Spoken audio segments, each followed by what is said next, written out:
Welcome back to the shop.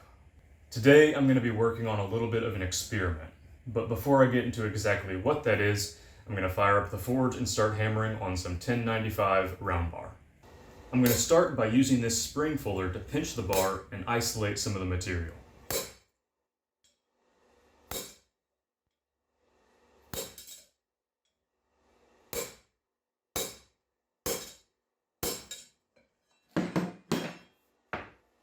Then I'm going to flatten that isolated material, which is going to become the blade. I used the spring fuller so that the blade would flow into a chunk of steel with sharp shoulders. This chunk of steel is going to become what we call an integral bolster. It serves as a transition between the blade and the handle, and it also helps keep the weight in the handle to improve the balance of the blade. It is called integral because it is forged from the same piece of steel as the knife, as opposed to being forge welded on or fit to the blade. As I continue to forge the blade to shape, I'm using the shoulder of the anvil to start forging in a finger well right beneath the bolster. Essentially what I want to do is draw out the heel of the blade straight down from the ricasso where it meets the bolster. So I'm going to work on drawing out that material there.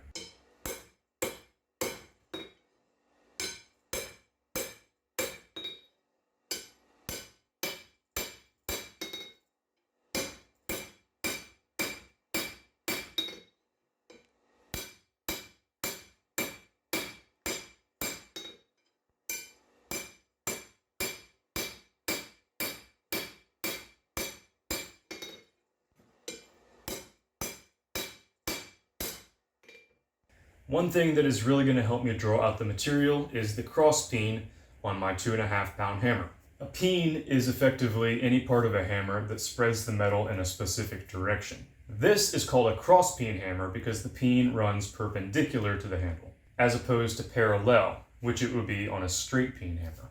What a cross peen allows me to do is spread the metal in a specific direction. The hammer face spreads the metal in all directions.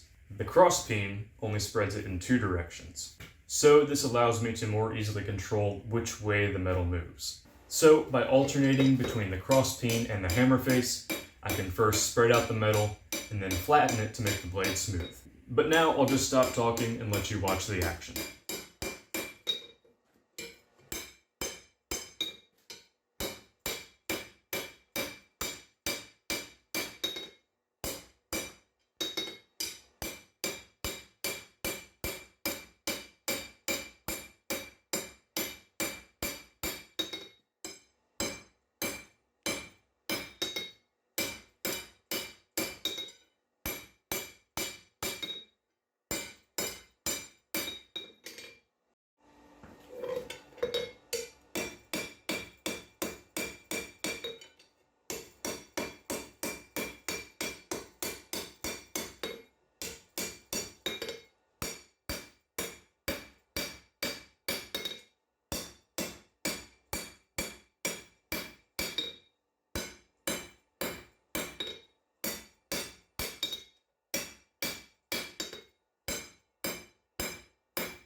Now that the blade is mostly forged, I'm going to use the spring fuller again to isolate the other side of the bolster so I can start forging in my tang.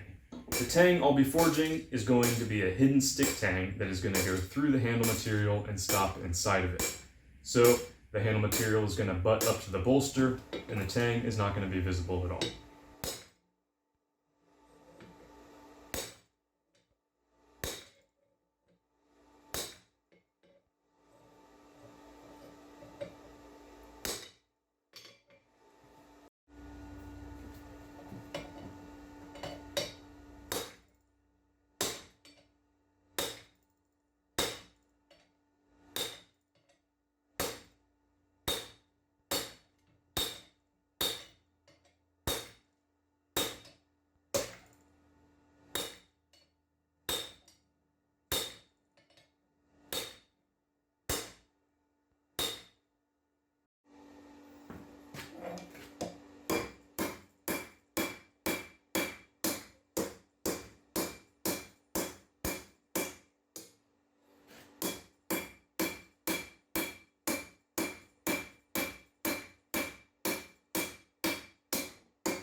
Now that everything is forged, I'm just going to take care of some little tweaks I need to make.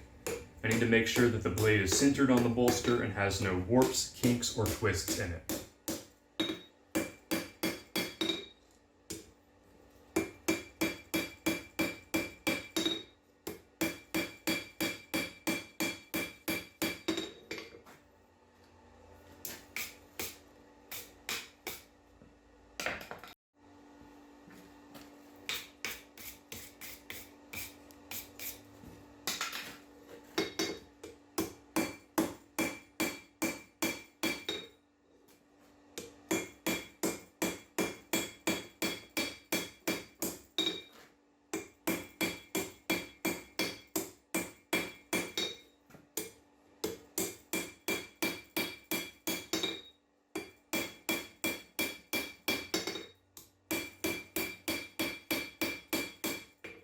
And now, with the forging complete, I'm going to get into file work and grinding. Right now the blade is a lot wider than I want, so I'm going to go ahead and trim all of this off.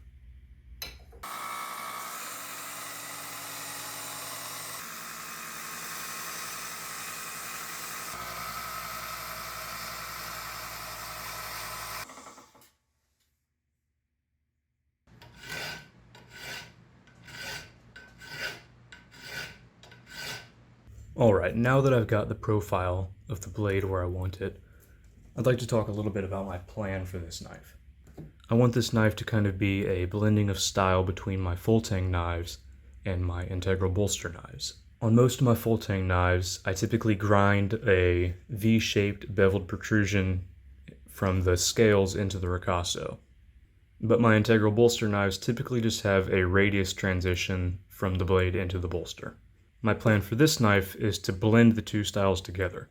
I'm going to try to file in a V-shaped beveled protrusion on the bolster of this knife, as well as an angled cut along the backside as well. I'm not really sure how it's going to turn out, but there's only one way to see. I'll probably end up going at this with a grinder, but I figured I'd go ahead and start it with a hand file just so I can have precision control of where this line is.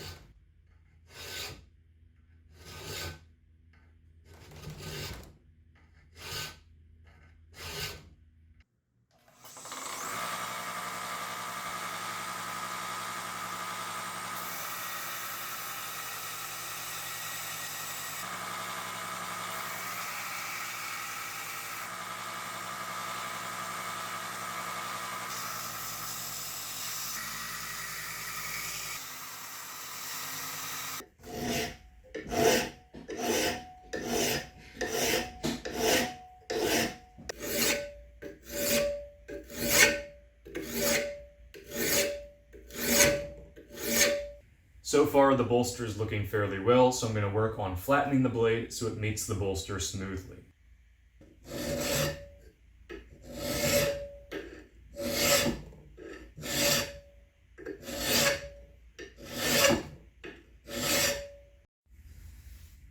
At this point, I have most of the hand filing on the bolster done, and I have the blade cleaned up. Now I'm going to take it over to the grinder and establish the bevels on the blade, and then I'll do some final cleanup on the bolster.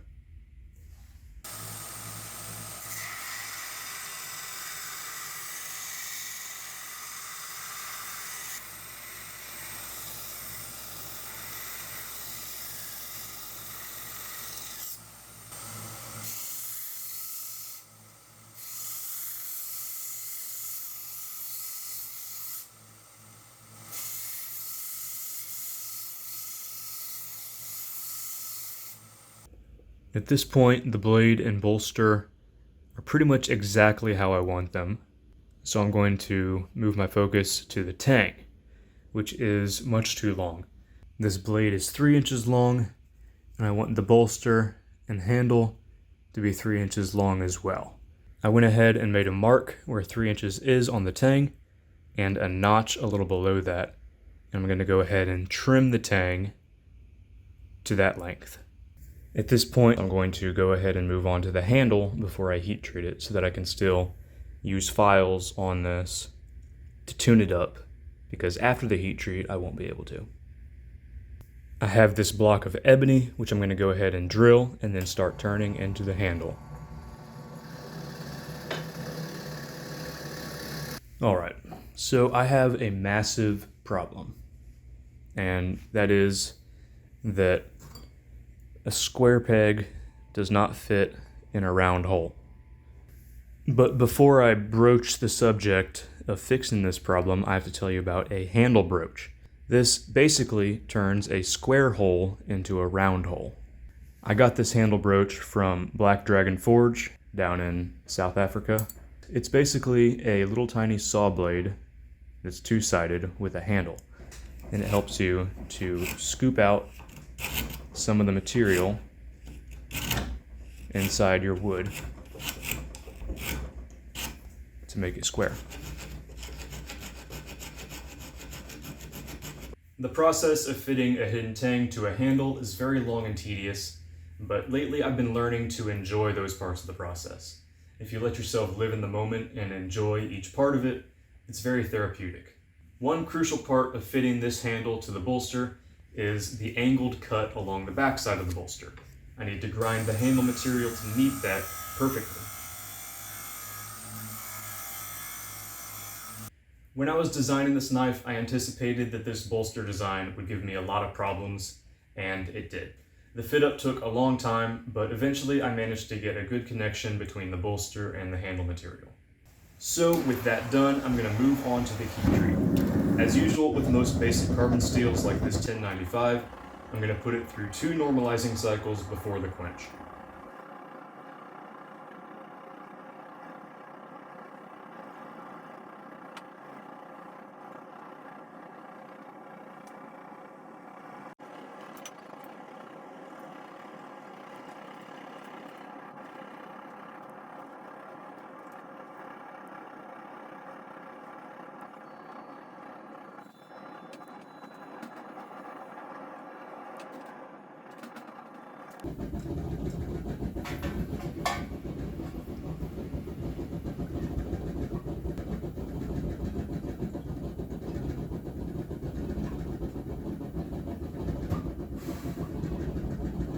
After the quench, I'll give it 2 1-hour-long temper cycles at 400 degrees. Then I'll take the blade back to the grinder to clean off the decarb steel and bring the edge down to its final thickness. While I'm at the grinder, I'll also work on contouring the handle. Then I'm going to mix up some of the epoxy with some of the ebony dust so that any gaps in the fit up are filled with ebony colored epoxy and will not be visible. Then I will fill the handle with said epoxy, place the blade inside, and clamp it up as the glue sets. And with that, the paring knife is complete. It turned out even better than I had hoped, and I learned so much while making it. It will serve its new owner well, and I hope it'll slice and dice for generations to come. If you're still here, thank you so much for watching, and I will see you all in the next one. Until then, stay sharp.